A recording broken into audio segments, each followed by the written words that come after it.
Good morning guys! Tayo po ay nag-graft ng calamansi tray number 2, calamansi in a container. So, ihanda po ninyo ang kutsilyo na matalas, tela na pangbalot, plastic, pwede rin na yung packaging tape para yun yung final na balot niya. Tapos kailangan may garden soil na pagbabalutan mismo ng white na part. So, unang-una, pumili kayo ng kung aling branch yung maganda na kapag nahiwalay na siya ay magiging maganda yung pagtubo niya. After po niyan, hiwaan nyo, tanggalin nyo yung first and second layer.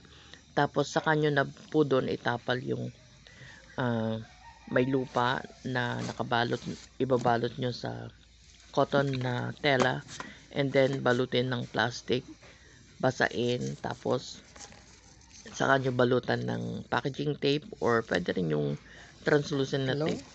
So, pero bago nyo siya balutin, basain nyo po muna, no? Para binabalot siya para matrap yung moisture. So, yun yung magte-trigger na para mag-roots siya.